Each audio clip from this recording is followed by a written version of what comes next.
Bania khani rokni bage kamon chomni amsayo CPIM hapangni jorao swnamjak phalnok rokno sbai ketal hapang tongthainok swnamui tisanani bage tangbedek naharmano rosaina hanani nangnai hini sanmung sanei laharo ongkolake CPIM bodolni adongrok hasteo BJP hapang phaimani yagulo bubagra khor agulini juda juda thai tongthainok swnamui tisaka tei samungo phunangjak klaijak kwbangma thairok bo tongui tongko pia BJP hapang a klaijak thairogo tongthainok swnamui tisayawi chikon bania khani rokni phalnok sbai borokni ajina lamano ke bengei tongthainok swnamui tisana nayu huni kok silje kok lamnar ka CPIM bodolni adong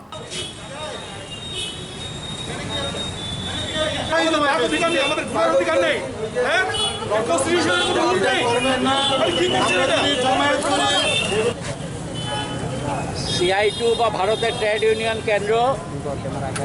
DYFI এবং TYF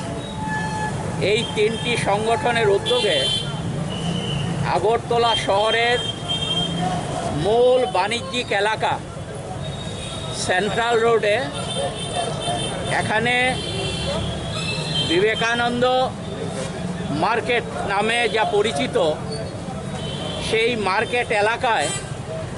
আবাসন তৈরি করবার জন্যে বর্তমান BJP পরিচালিত রাজ্য সরকার যে সিদ্ধান্ত গ্রহণ করেছে আমরা তার বিরোধিতা করছি। আমরা এটা বলতে চাইছি যে আগরতলা পুরো এলাকায় আবাসন তৈরি করবার জন্য প্রচুর জায়গা আছে, সেখানে নিম্নবিত্ত মধ্যবিত্ত মানুষের জন্য আবাসন সরকার ইচ্ছে করলে পর তৈরি করতে পারে, কিন্তু যেটা বাণিজ্যিক এলাকা, যে এলাকায় বামফ্রন্ট সরকার এখানে মার্কেটের জন্য জায়গা চিহ্নিত করেছিল এবং মার্কেট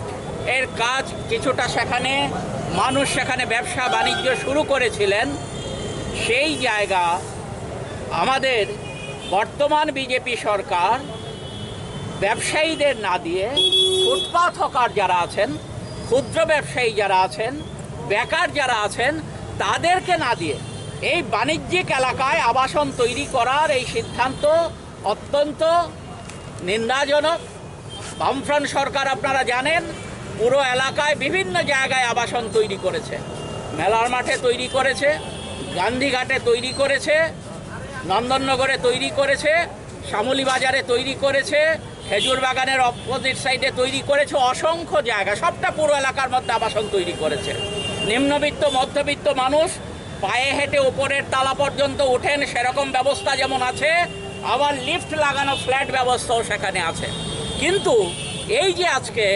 নতুন করে শহরের অন্য জায়গায় আবাসন না করে এই যে কাজ তারা করছে, এটার আমরা নিন্দা জানাচ্ছি এবং দাবি জানাচ্ছি অবিলম্বে এখানে আবাসন তৈরি করার কাজ বন্ধ করা হোক এবং ফুটপাথ হকার যারা আছেন, যারা ক্ষুদ্র ব্যবসায়ী আছেন, বেকার যারা আছেন তাদের জন্যে এখানে স্টল করে ব্যবসা বাণিজ্যের সুযোগ দেওয়া হোক। এটাই হচ্ছে আজকে আমাদের তিনটা সংগঠনের